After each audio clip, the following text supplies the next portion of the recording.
Assalamualaikum warahmatullahi wabarakatuh. Innal hamdalillah nahmaduhu wa nasta'inuhu wa nastaghfiruh wa na'udzu billahi min shururi anfusina wa sayyiati a'malina may yahdihillahu fahuwal muhtadi wa may yudlil falan tajida lahu waliyyan mursyida. Asyhadu an la ilaha illallah wahdahu la syarika lah wa asyhadu anna Muhammadan 'abduhu wa rasuluhu alladzi la nabiyya ba'dah. Wa qala Allah subhanahu wa ta'ala Ya ayyuhalladzina amanu taqullaha haqqa tuqatih wa la tamutunna illa wa antum muslimun. Wa qala azza man qala ya ayyuhalladzina amanu taqullaha wa qulu qawlan sadida yuslih lakum a'malakum wa yaghfir lakum dhunubakum wa may yuti'illaha wa rasulahu faqad faza fawzan 'azima. Ya ayyuhan nasu taqu rabbakumul ladzi khalaqakum min nafsin wahidah wa khalaqa minha zawjaha wa batha minhuma rijalan katsiran wa nisaa wattaqullaha alladzi tasaaluna bihi wal arham innallaha kana 'alaikum raqiba.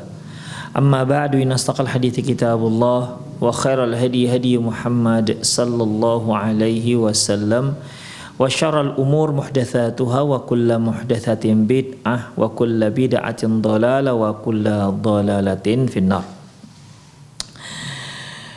Ikhwah dan akhwat, para kaum muslimin, muslimat, para pemirsa Rosat TV dimanapun Anda berada, alhamdulillah kita kembali bertemu dalam kajian kitab Fiqhut Tarbiyatil Abna.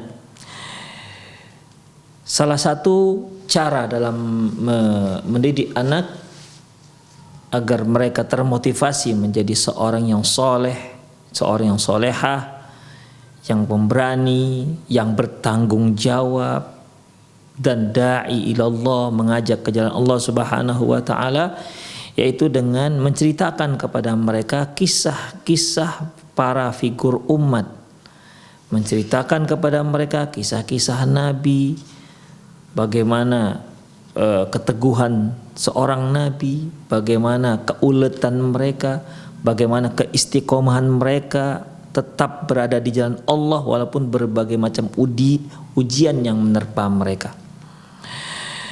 Yang lalu telah kita bahas terkait dengan bagaimana dengan Nabi Ibrahim alaihissalam dan anaknya, demikian juga Nabi Yusuf alaihissalam, Nabi Yahya, demikian juga Nabi Zakaria dan Ashabul Kahfi, ya. Berikut ikhwah rahimanallahu wa iyyakum, wa hadza ghulamun ashabul ukhdud.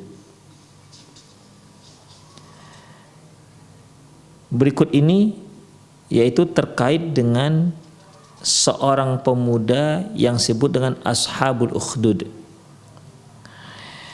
Hadza ghulamun atahu Allah rusydahu wa fikrahu wa fakara wa ikhtara al-khaira wa athara al-khalq wa athara al-haqqa 'ala al-batil.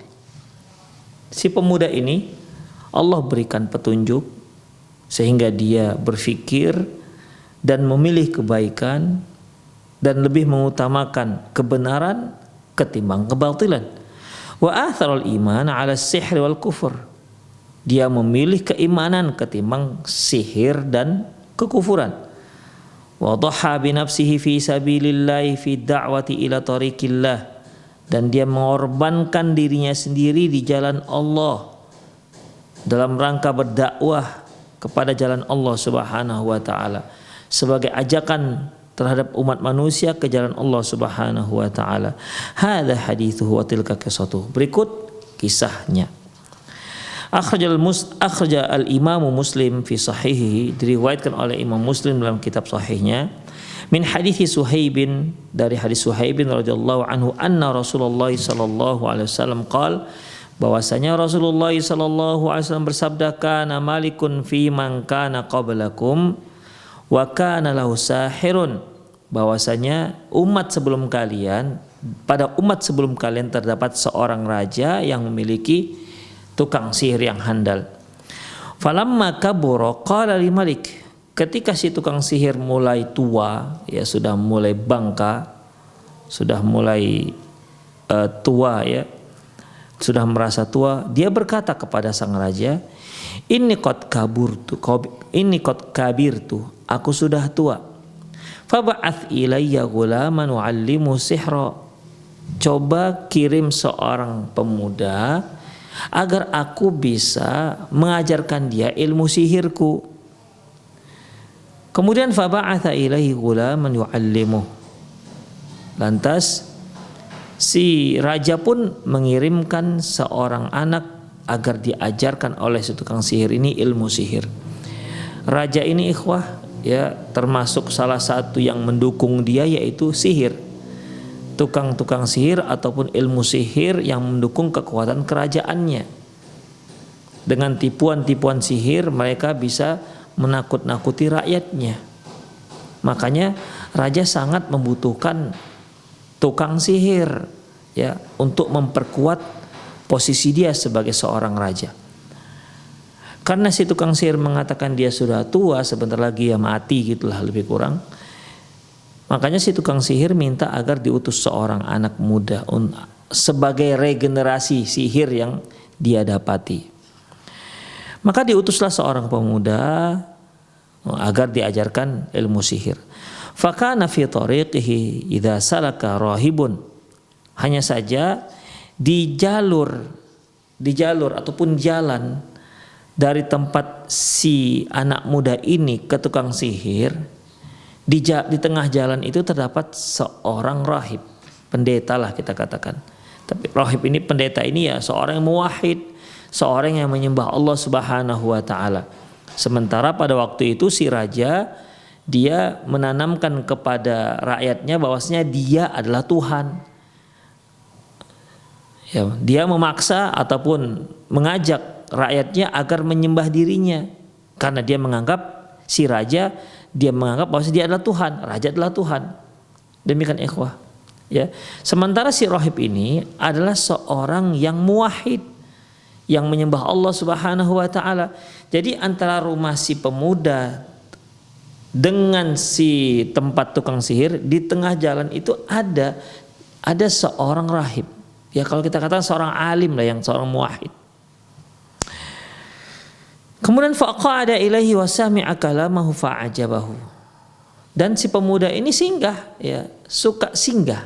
Singgah duduk dia di tempat si rahib ini, si pendeta ini, dan dia mendengar wejangan-wejangan dari si pendeta tersebut. Fa'ajabahu, dia pun merasa tertarik dengan wejangan-wejangan tersebut. Fakana idza atas-sahiru marra bi rahibin wa qa'ada alaihi. Setiap kali dia pergi ke tukang sihir, singgah dia sejenak ke tempat si pendeta tersebut. Fa idza atas-sahiru darabahu. Kalau dia sudah sampai ke tukang sihir ini menghukumnya dengan memukulnya. Karena dia tahu kenapa dia singgah ataupun kenapa dia terlambat. Dipukul oleh si tukang sihir ini, dihukum. Fasyaka dzalika ila rahib faqala idza khashita sahir faqul habasani ahli wa idza khashita ahlak faqul habasani sahir. Lantas si pemuda ini pun melaporkan kepada si rahib, kepada si pendeta bahwasanya dia dipukul. Kalau dia terlambat dia dipukul oleh si tukang sihir. Lantas si pendeta ini mengatakan, katakan saja kalau kamu takut dengan si tukang sihir, terlambat sampai tempat tukang sihir, katakan saja kamu terlambat dari rumah. Kalau kamu takut dengan keluargamu, bilang saja kamu terlambat pulang dari tukang sihir. Begitu. Kemudian fabainama huwa kadzalik. Ya, ketika dia seperti itu artinya ya mulailah dia leluasa.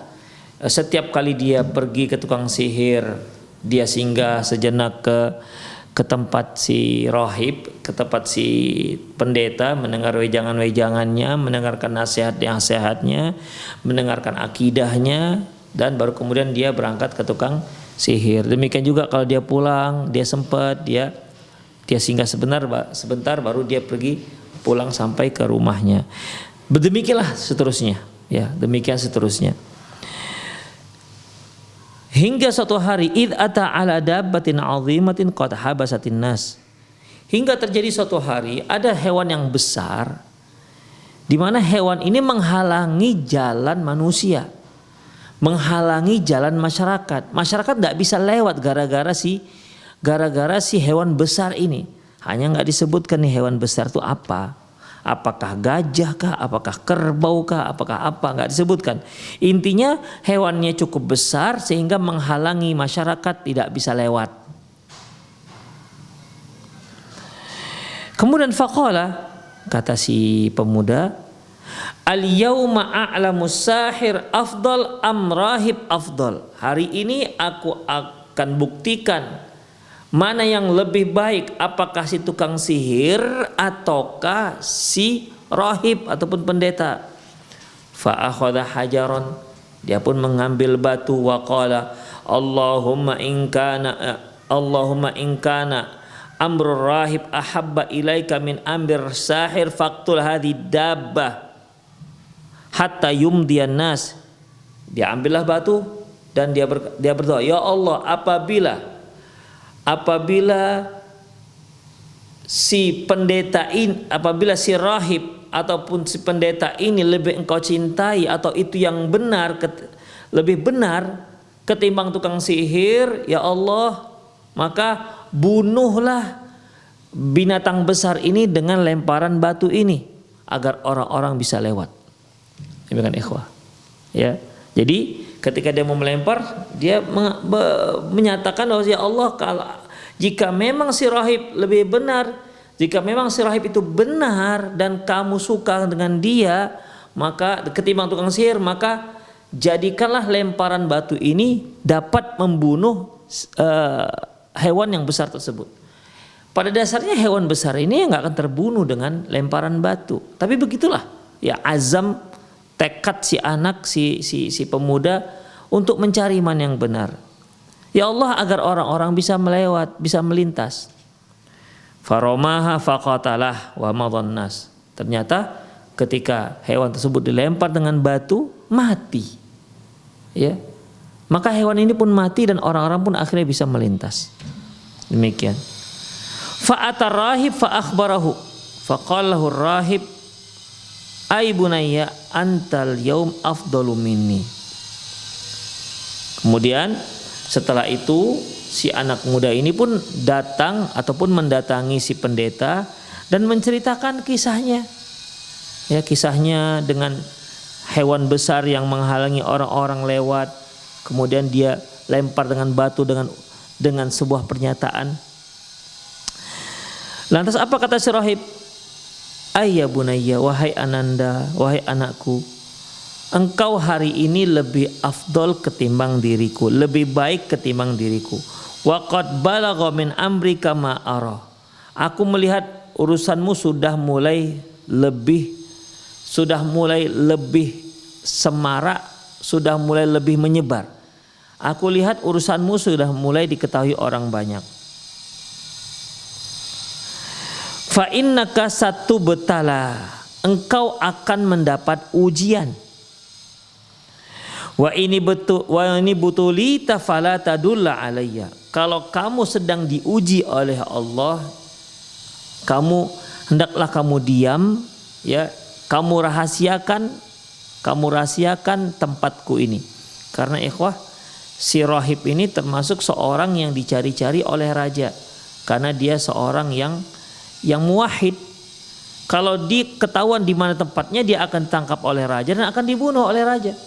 Karena raja pada waktu itu mengaku bahwasanya dia sebagai Tuhan. Sementara si rahib ini menyembah Allah Subhanahu wa taala, makanya dia dicari-cari oleh sang raja. Demikian ikhwah. Ya, jadi kata si rahib, kata si pendeta, kalau kamu sampai diuji, kalau kamu sampai diinterogasi ataupun ditekan, di pressure, maka kamu rahasiakan tempatku ini. Jangan kamu beritakan kepada yang lain. Kemudian selanjutnya, wa kana al-ghulamu yubri'ul akmaha wal abrasa. Si anak ini mulai terkenal dia bisa menyembuhkan mata yang buta sejak lahir dan dapat menyembuhkan penyakit supa. Ini penyakit yang ganas pada waktu itu, ya. Wa yudawin nas min sa'iril adwa, dan dia memberikan pengobatan kepada masyarakat dengan berbagai macam jenis pengobatan. Jadi dia menjadi dokter lah, kita katakan, jadi tabib di tengah-tengah masyarakat, dan dia mulai menjadi seorang tabib yang terkenal. Bayangkan ikhwah, dia bisa menyembuhkan orang yang buta sejak lahir, akmah, yaitu buta sejak lahir, dan bisa menyembuhkan penyakit abros, yaitu penyakit kusta. Demikian ikhwah. Dan ini belum ada obat pada waktu itu, tapi si pemuda ini sudah mampu untuk mengobati penyakit tersebut dan penyakit-penyakit yang lainnya. Fasami'a jalisun lil maliki wa kana qad a'ma fa'atahu bihadaya katsiratin. Keberadaan si pemuda ini, ya, didengar oleh sekretaris raja ataupun pejabat teras raja, pejabat dekat raja. Maka yang pada waktu itu dia sudah buta, matanya buta. Lantas dia pun membawa banyak hadiah dan berkata, faqala ha hunalaka ajma'u min in anta syafaitani. Kata si sekretaris raja ini ataupun pejabat teras si raja mengatakan, semua hadiah yang banyak ini itu seluruhnya untukmu jika engkau sanggup menyembuhkan mataku. Demikian ikhwan. Kemudian faqal, lantas si pemuda mengatakan, inilah ashfi ahadan. Kata si pemuda, loh, bukan aku tidak bisa menyembuhkan siapapun, aku tidak bisa menyembuhkan seorang pun. Innama yushfillah, yang bisa menyembuhkan itu hanyalah Allah Subhanahu wa ta'ala. Kata si pemuda, fa in anta amanta billahi da'autullaha fasyafak. Kalau engkau beriman kepada Allah, aku akan berdoa kepada Allah semoga Allah menyembuhkan sakit butamu. Kemudian fa amana billahi fasyafahullah. Maka akhirnya si sekretaris ini pun, si pejabat ini pun beriman kepada Allah, dan akhirnya Allah pun menyembuhkan penyakit butanya. Fa'atal malika fajalasa ilaihi kama kana yajlisu faqalahul malik man radda alaika basaruk. Setelah dia sembuh, dia pun sebagaimana biasa, ya setiap hari tugas hariannya dia datang ke kerajaan untuk menemani raja, ya, untuk mendampingi dan mendampingi dan menemani raja. Kemudian raja kaget melihat, loh, ini kok sudah bisa melihat.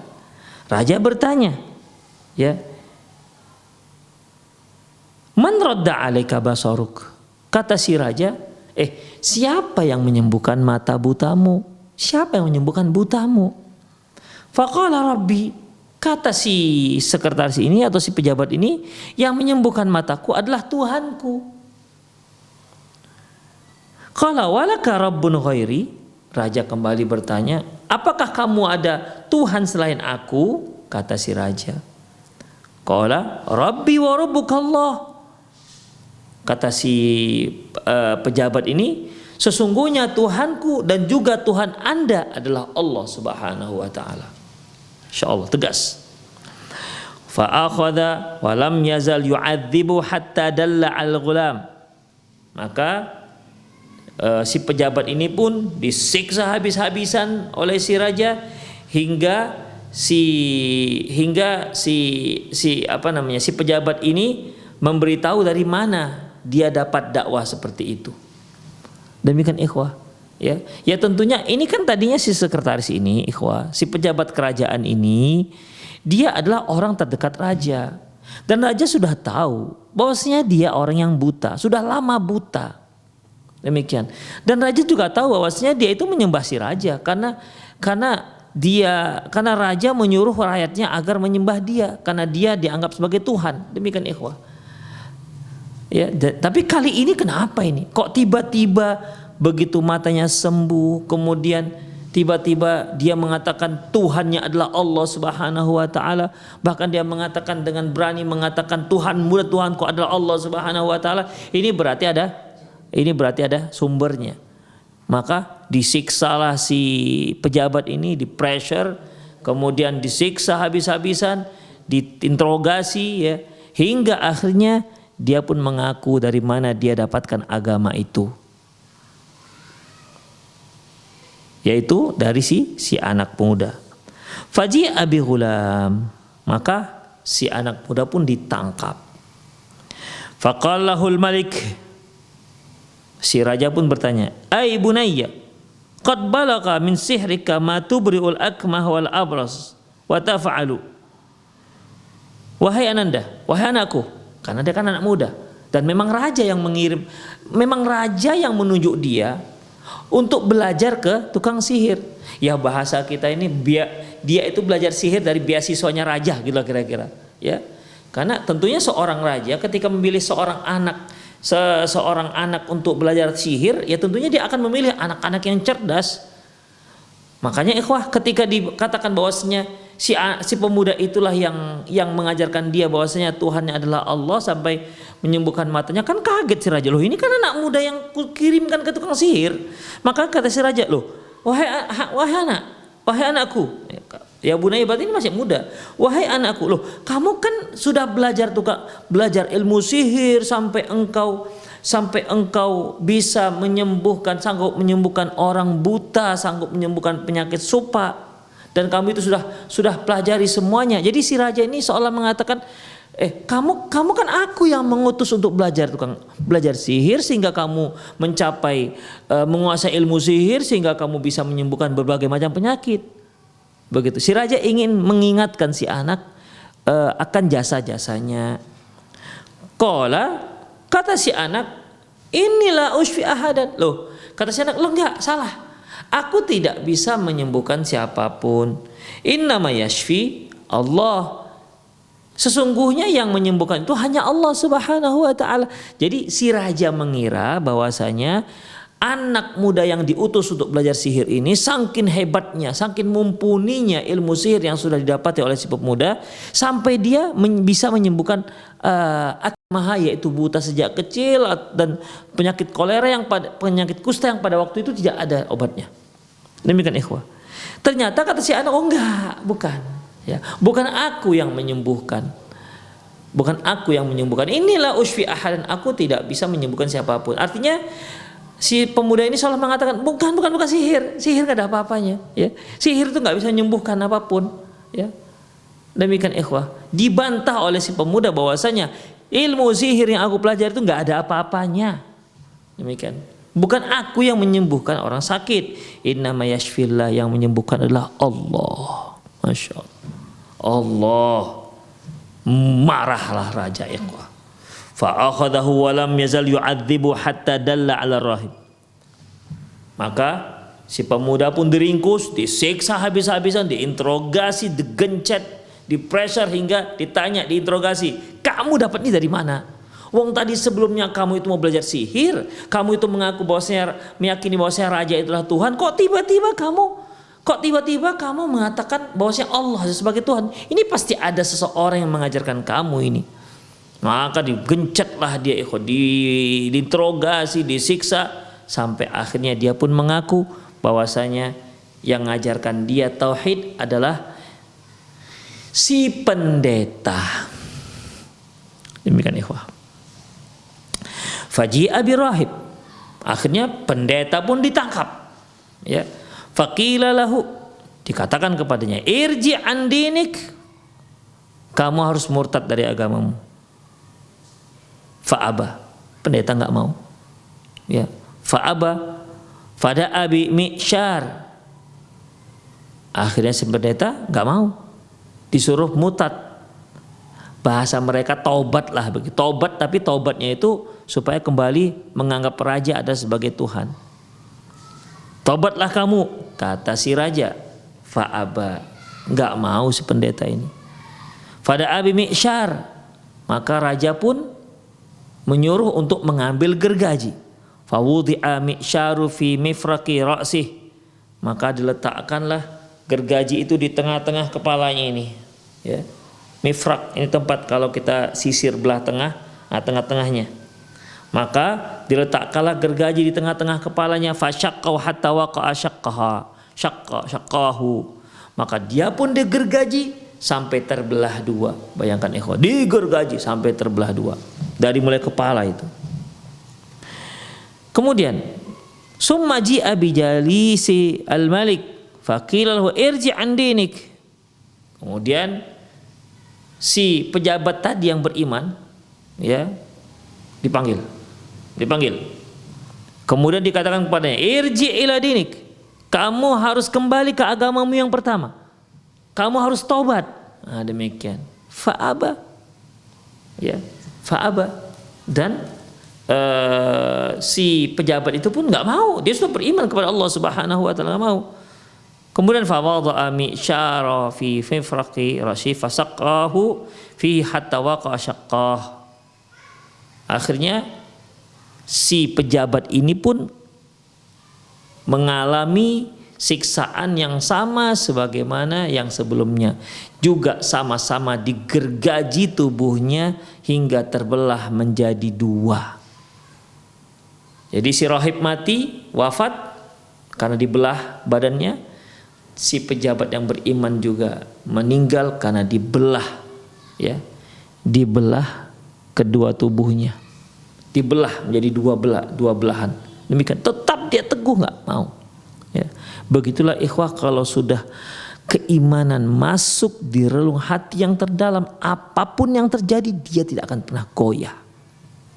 Siksaan bagaimanapun hebatnya, siksaan bagaimanapun pedihnya, namun mereka tidak akan surut. Mereka pantang untuk murtad dari agama mereka.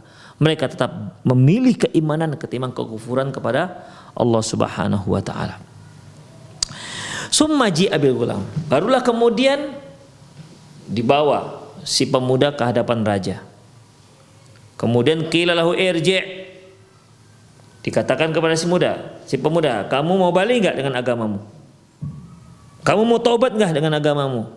Kamu balik ke agama raja. Jangan kamu yakini lagi agama si pendeta itu. Fa'abah. Dan akhirnya si pemuda pun mengatakan enggak mau. Ya, sebagaimana pendahulunya enggak ada yang mau karena sudah beriman.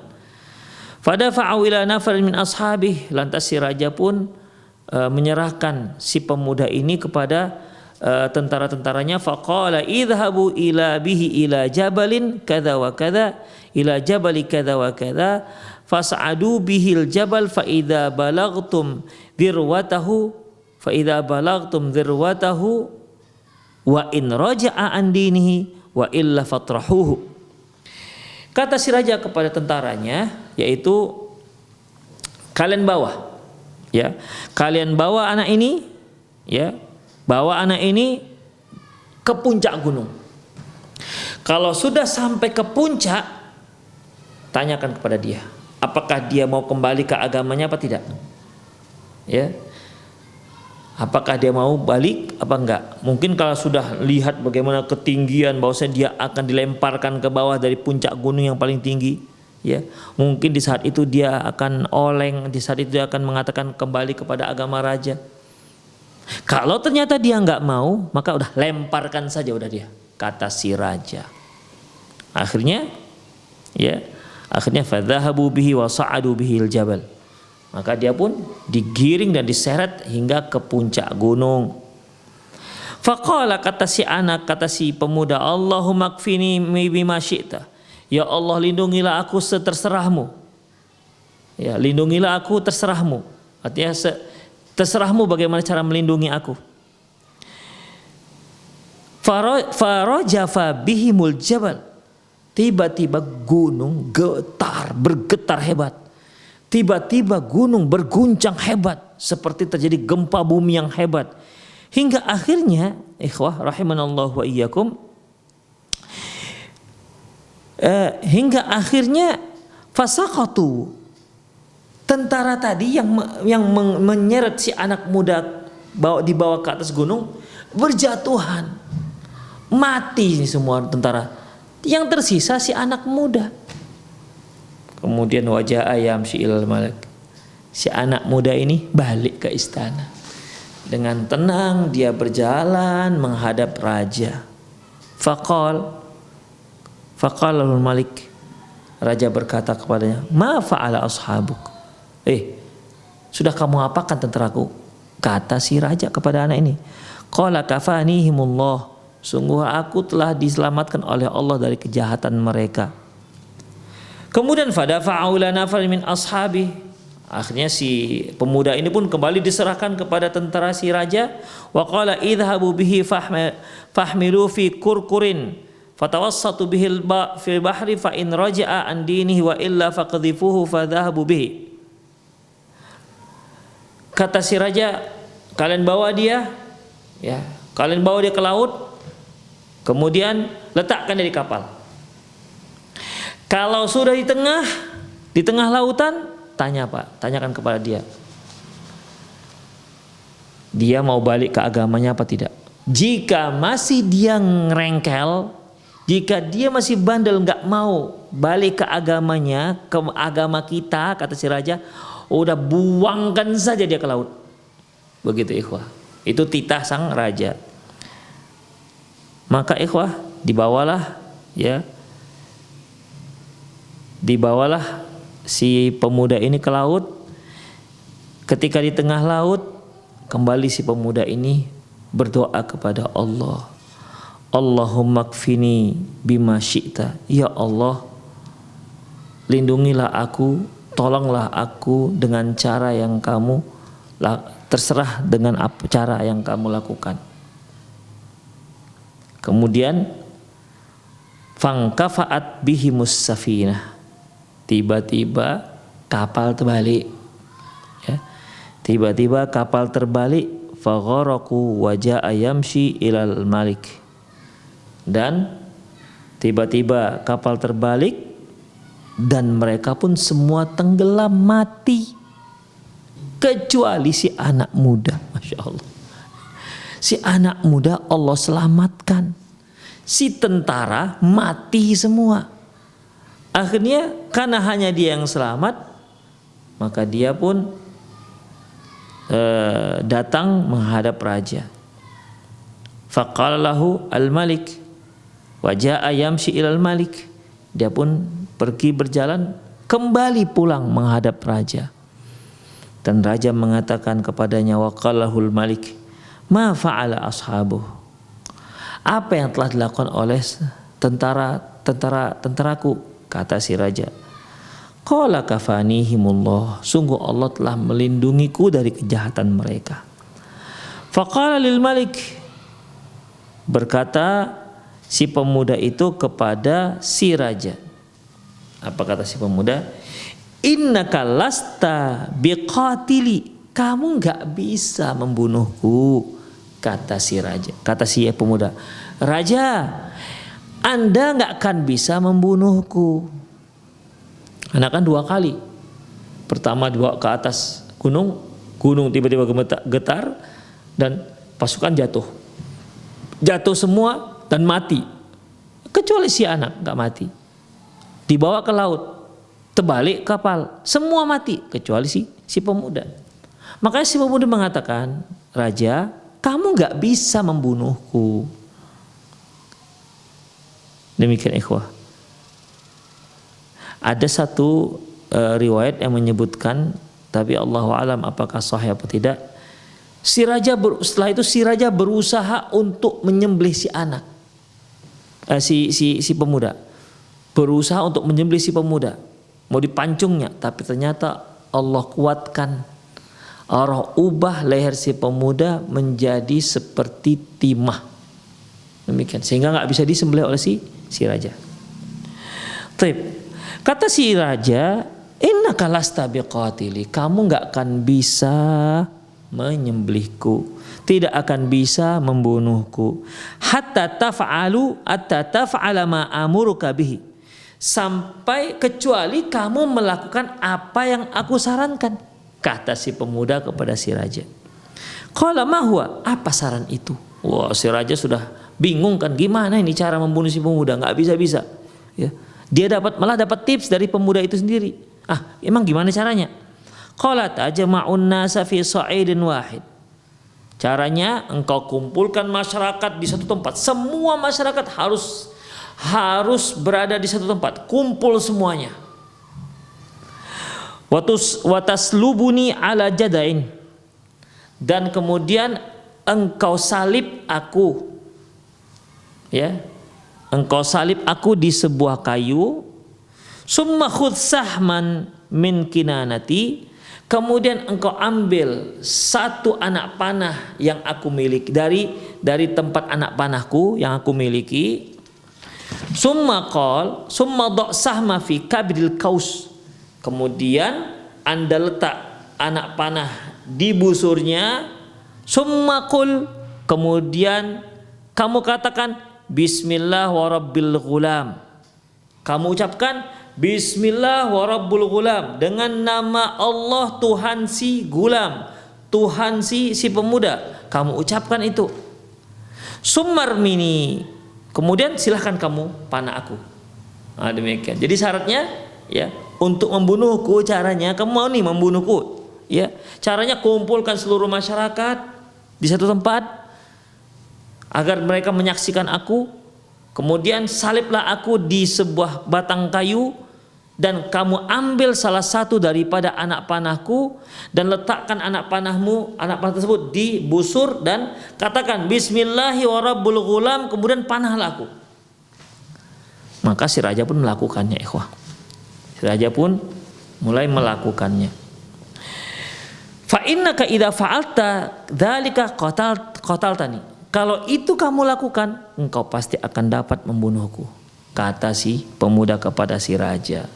Maka ternyata si raja memang benar-benar sudah pitam ya, ingin membunuh si anak gak bisa-bisa, ingin membunuh si pemuda ini gak bisa-bisa, akhirnya dikumpulkannya ya. Jadi benar-benar dia laksanakan apa yang disarankan oleh si pemuda ini.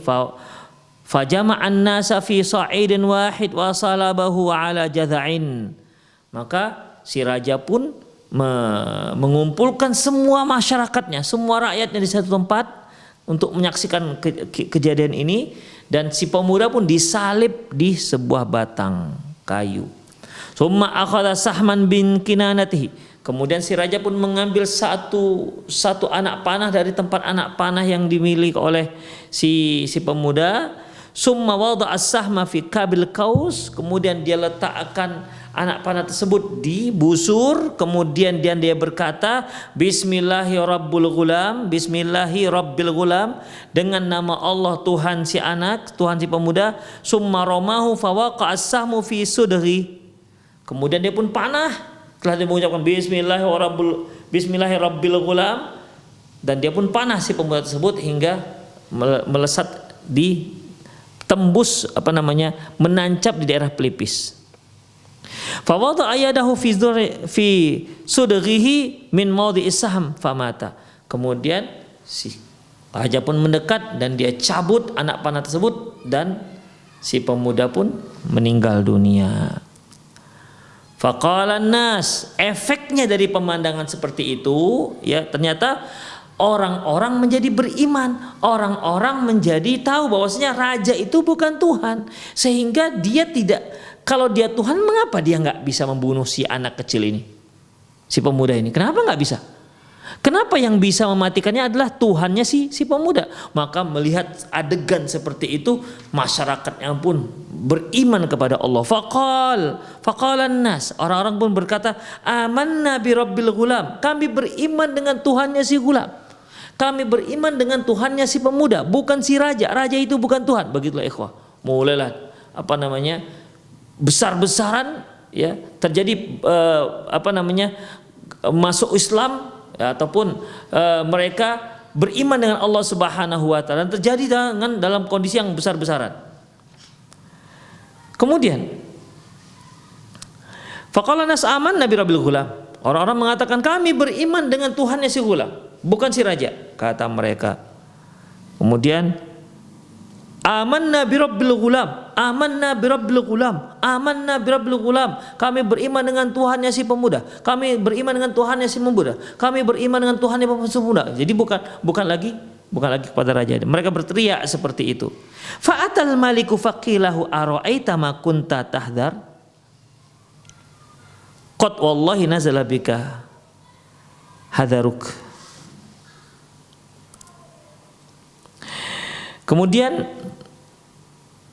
Kemudian datanglah si raja dan dikatakan kepada si raja, bukankah ini yang dahulu yang kamu sangsikan akan terjadi?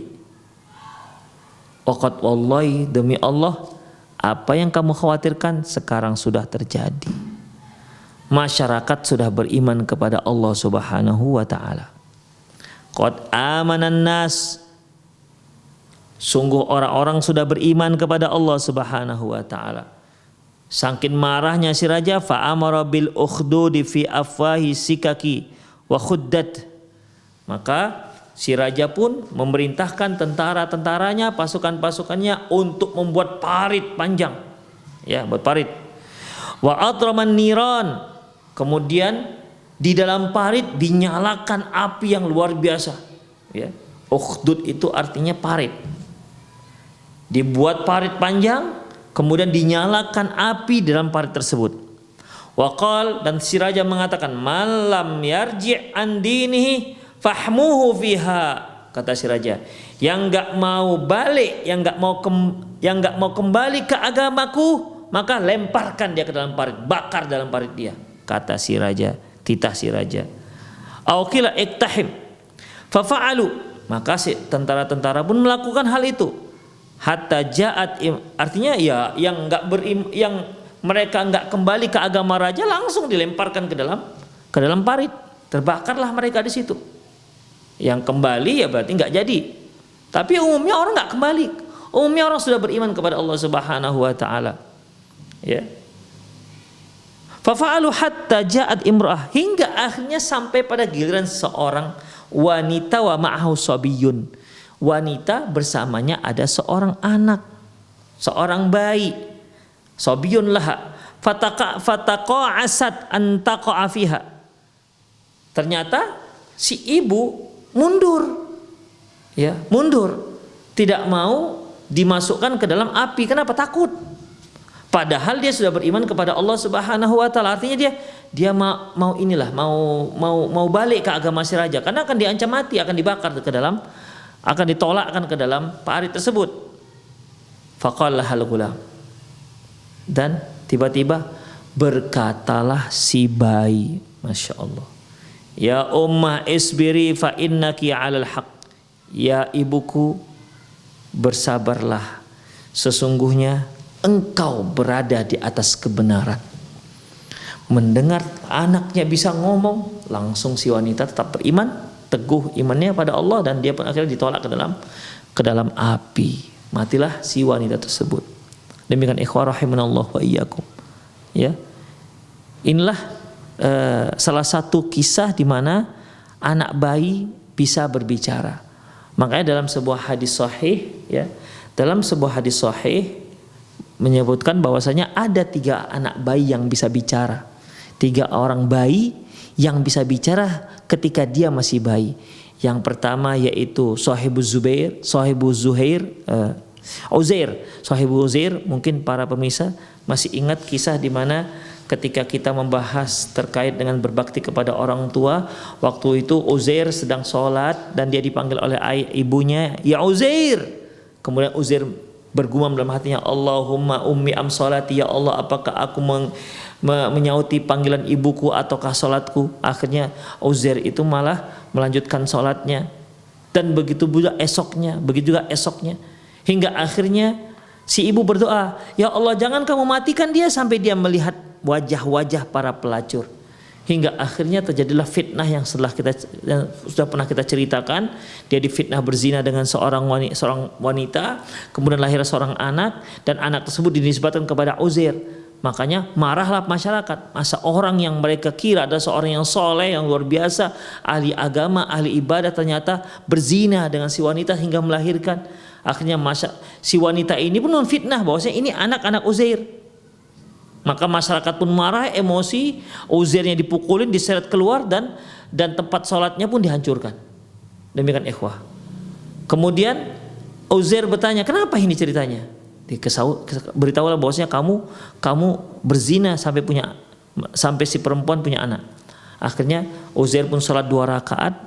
Setelah sholat 2 rakaat, dia pun pukul perut si bayi. Ya gulam, ya sobi, wahai anak, man abuk, siapa sebenarnya ayahmu? Maka si anak pun bicara, ayahku ada si pengembala. Ternyata si pelacur ini berzina dengan si pengembala. Tapi dia tuduhkan kalau anak itu punya si Uzair. Demikian ikhwah. Itu anak yang bicara ketika masih kecil. Yang kedua, yang enggak asing lagi, itu Nabi Isa alaihissalam. Yang bicara ketika masih kecil. Waktu itu ketika Maryam alaihissalam ditanya oleh kaumnya, anak ini anak siapa? Kata Maryam nggak bicara karena dia sedang puasa, nggak bicara. Fa asyarat ilaihi, maka Maryam pun mengisyaratkan kepada si anak yang sedang dia gendong. Kata kaumnya, qalu kaifa nukallimu man kana fil mahdi sabiyya. Kata kaumnya, lu bagaimana kita bisa nanya ke si anak masih kecil? Tiba-tiba si anak bayi bicara, qala inni abdullahi ataniyal kitaba wa ja'alani nabiyya wa ja'alani mubarakan aina ma kuntu wa awsani bis salati waz zakati ma dumtu hayya wa barram biwalidayhi wa barram biwalidati wa lam akun jabbaran asiyya, dan seterusnya. Demikian ikhwan bicara. Yang ketiga ini nih, ya. Ini nih.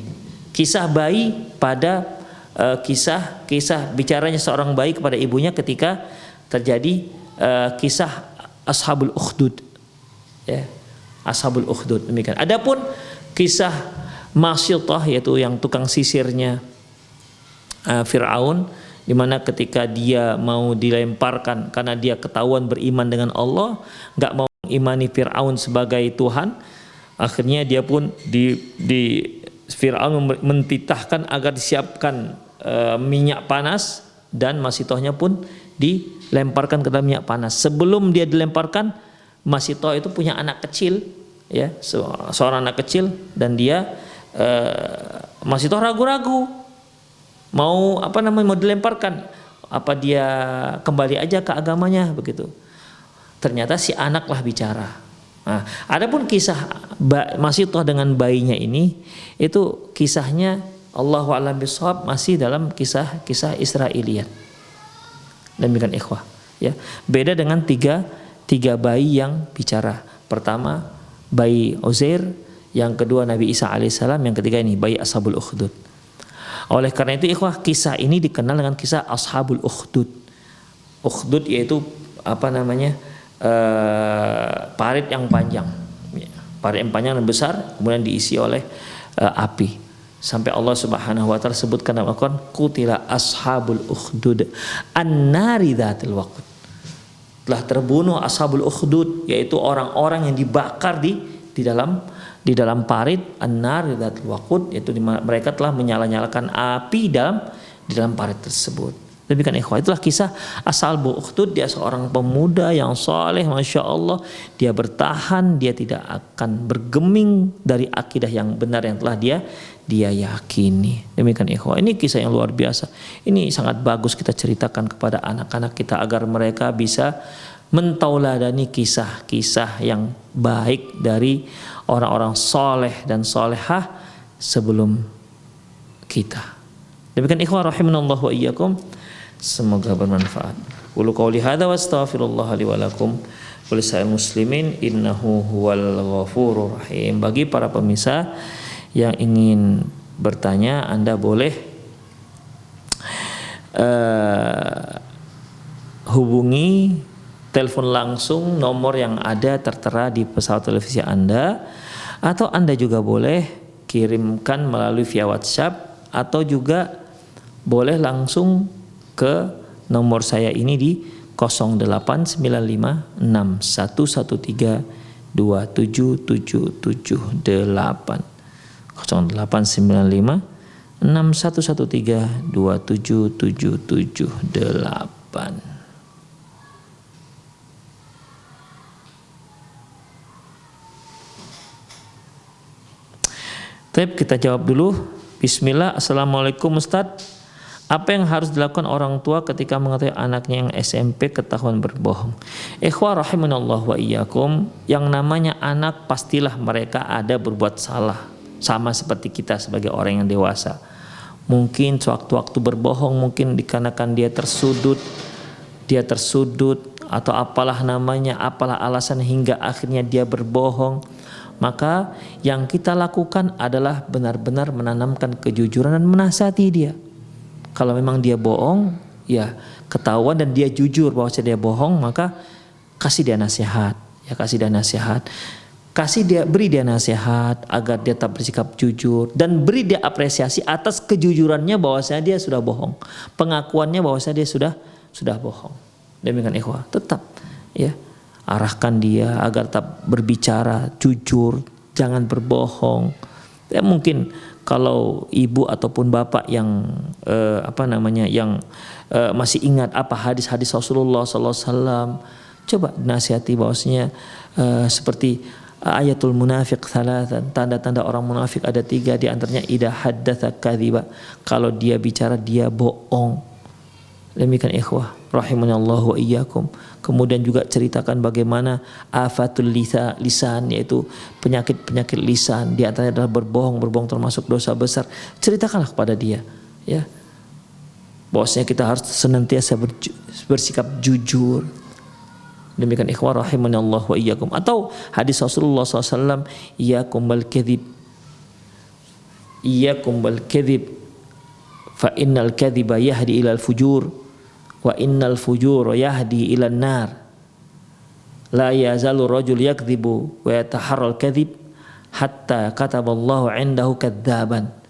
Hati-hati nak kamu, Rasulullah mengatakan hati-hati dengan berbohong, karena berbohong itu dapat menyeret seseorang pada perbuatan buruk, dan perbuatan buruk itu akan menyeret seseorang pada api neraka. Tidaklah seorang itu berbohong, dia akan terus berbohong sampai Allah akan tuliskan dia sebagai pembohong. Artinya udah sering berbohong.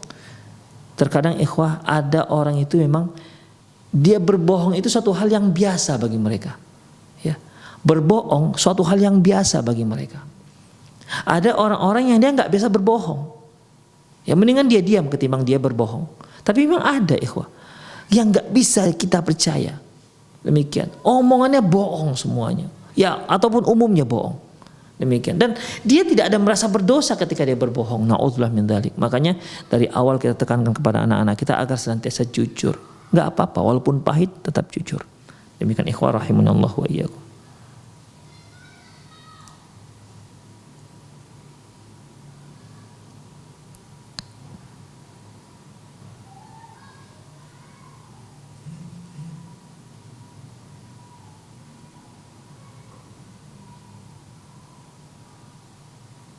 Assalamualaikum Ustadz, saya mau tanya, apa yang harus saya lakukan jika saya masih kurang suka dengan mertua karena masa lalu mertua menyakiti saya? Sekarang mertua sangat baik, namun rasanya masih dongkol dengan masa lalu. Terkadang saya seperti cemburu jika anak saya yang 1 tahun terlalu dekat dengan ibu mertua saya. Dalam hati kecil saya ingin sekali berbakti kepada beliau, namun terkadang masa lalu teringat. Ustadz, mohon nasihatnya. Ikhwah rahimani Allah wa iyyakum. Ya. Sekali lagi kita harus fahami bahwasanya tidak ada manusia yang suci yang tidak bersalah. Ya. Tidak ada manusia yang suci yang tidak bersalah. Setiap manusia pasti bersalah. Tidak saya, Anda, dan siapapun, mereka itu bersalah. Karena Rasulullah katakan, kullu bani Adam khatta'un wa khair khatta'in at-tawwabun. Semua anak Adam itu bersalah, dan sebaik-baik orang yang bersalah adalah yang bertaubat. Jadi kalau ada orang yang berbuat salah kepada kita sementara dia sudah minta maaf dan dia sudah memperbaiki dirinya, maka maafkanlah dia. Hilangkan kedongkolan-kedongkolan. Memang harus diusahakan. Memang harus diusahakan. Mengapa kita harus memaafkan? Ya, bukan apa-apa ikhwah. Kita memaafkan kesalahan orang itu sebenarnya kembali kepada kita. Orang yang memaafkan orang lain, yang mudah memaafkan orang lain, maka Allah juga akan mudah memaafkan dia. Al jaza ma'al jinsil amal. Bahwasanya ganjaran itu sesuai dengan Amalan yang kita lakukan, kalau kita sulit memaafkan kesalahan orang lain, otomatis Allah juga akan sulit memaafkan kesalahan kita. Ketika kita mudah memaafkan kesalahan orang lain, maka Allah akan mudah juga memaafkan kesalahan kita, mengampuni dosa kita. Demikian ikhwah rahimanallah wa iyyakum. Jadi dalam masalah ini ya kita harus berupaya mohon kepada Allah Subhanahu wa taala. Semoga kedongkolan-kedongkolan yang itu asalnya dari iblis yang tidak ingin kita itu rapat, kita itu bersaudara, kita itu saling sayang menyayangi, tidak ingin iblis seperti itu. Demikian akhirnya tetap ingatkan doa kepada Allah Subhanahu wa taala agar Allah menghapuskan semua kedongkolan demi kedongkolan. Ya. Apa kata Allah Subhanahu wa taala? Wa qul li ibadi yaqulu allati hiya ahsan. Katakan kepada hamba-hambaku agar mereka bicara yang baik. Innasyaitana yanzaghu bainahum. Setan itu sangat suka membuat manusia itu saling bermusuhan. Itulah dia antara suami dengan istri, orang tua dengan anak, menantu dengan mertua. Demikian ikhwah. Itu suka sekali si iblis. Itu iblis yang membuat itu seperti semua. Maka kedongkolan-kedongkolan itu hilangkan, berupaya kedongkolan-kedongkolan hilangkan kedongkolan itu. Di antaranya para ulama mengatakan pertama tentu doa kepada Allah Subhanahu wa taala karena kan hati itu milik Allah Subhanahu wa taala. Qulubul ibad baina asabi'ir rahman yuqallibuha kaifa yasha. Hati para hamba itu berada di antara jemari Allah yang membulak-balikkan. Ya, sekehendaknya. Jadi bisa saja Allah mudah membolehkan hati kita yang tadinya kita dongkol menjadi sangat cinta dengan mertua kita. Demikian ikhwah. Yang kedua, coba sering-sering ngasih hadiah. Datang, bicara dengan anak, bicara dengan mertua karena dia sudah menjadi baik. Kasih dia hadiah apa, belikan dia baju. Demikian. Itu cara agar menghilangkan kedongkolan di hati kita. Semoga Allah Subhanahu wa taala menghilangkan penyakit itu dari hati ibu dan bisa menyayangi mertua ibu kembali yang alhamdulillah sudah menjadi baik. Demikian. Allahu a'lam bishawab. Halo? Halo. Ya. Ya. Ini saya mau bertanya nih, Pak. Dengan Bapak siapa dari mana? Assalamualaikum. Ya, Waalaikumsalam warahmatullahi wabarakatuh. Ya. Dari Pak Tukimin di Riau. Ya, silakan Bapak. Saya misalnya ini Pak, anak saya kan sudah dewasa. Iya. Udah itu saya ajak untuk kebaikan. Ya. Tapi dia tidak mau. Apakah saya tinggalkan aja biar bisa memilih jalannya sendiri atau kita rangkul? Gimana Pak? Baik. Tolong nasihatnya Pak. Masyaallah, jazakumullah khairan. Ikhwah rahimanallah wa iyyakum.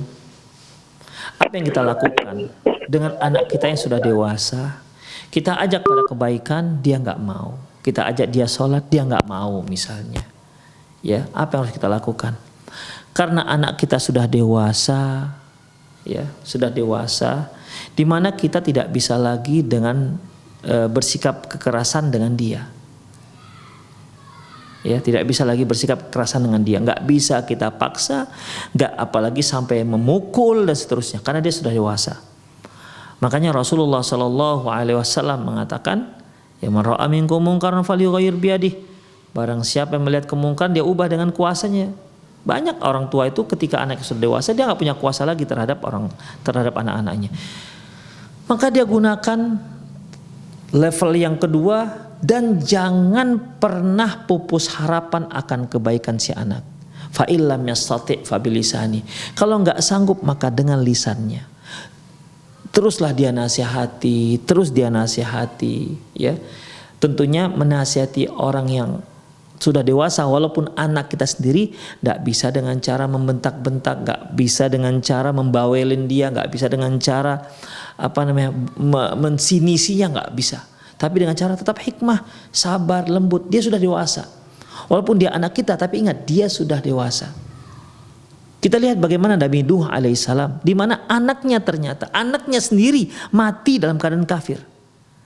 Ketika Nabi Nuh sudah berada di kapal, sementara anaknya nggak mau naik kapal karena dia kafir. Di detik-detik terakhir, Nabi Nuh tetap berdakwah kepada anaknya. Lihat apa ucapan Nabi Nuh. Ya bunayyarkam ma'ana, wahai anakku, wahai ananda. Ingat ikhwah, dalam bahasa Arab ucapan bunayya itu artinya bani, wahai ibni itu artinya anakku. Tapi ketika dilembutkan jadi bunayya. Bunayya itu artinya ismut tasghir. Misalnya buku, kitabun. Kalau kita kecilkan kutaibun, kitab yang kecil. Ya. Anak, ibni, anakku, bunayya, anak kecilku. Ini panggilan, ya. Panggilan yang sangat lembut dalam bahasa Arab terhadap seorang anak yang sudah dewasa. Demikian. Ya bunayya arkam ma'ana. Ini di detik-detik terakhir. Wahai ananda, ayo ikut bersama ayah, ikut naik kapal bersama ayah. Wala takum ma'al kafirin. Janganlah kamu termasuk orang kafir di detik-detik terakhir. Tapi ternyata qadarullah masya fa'ala, si anak masih tetap tidak mau mengikuti ayahnya yang seorang nabi. Apa katanya? Qala sa'awi ila jabali ya'simuni minal ma'. Ya, kalaupun ini banjir, aku akan lari ke puncak gunung yang bisa menyelamatkan aku dari banjir. Nabi Nuh belum putus asa. Kata Nabi Nuh alaihissalam, ya, tidak ada seorang pun yang selamat pada hari ini. Tidak ada, ya.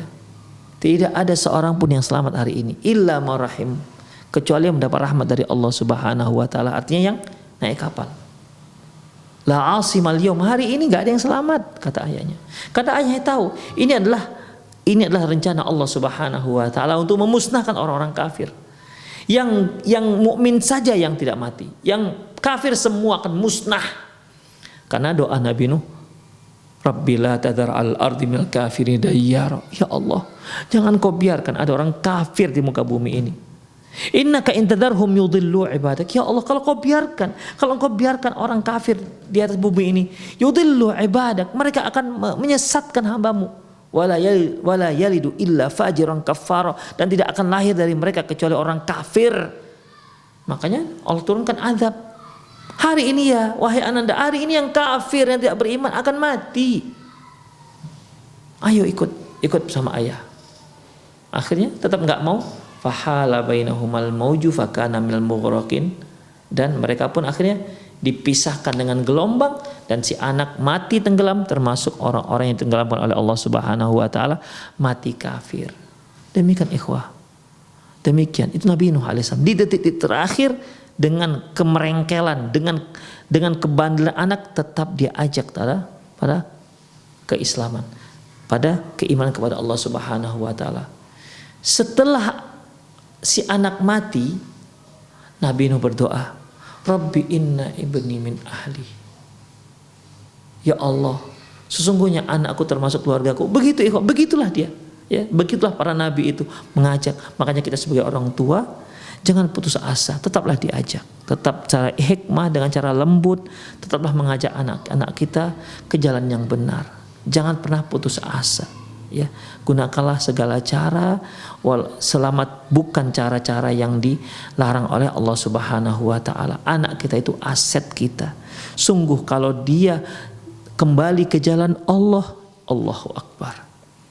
Luar biasa ikhwah. Akan menjadi aset kita di hari akhirat. Waladun soleh yada'ulah. Seorang anak soleh yang mendoakan kedua orang tuanya.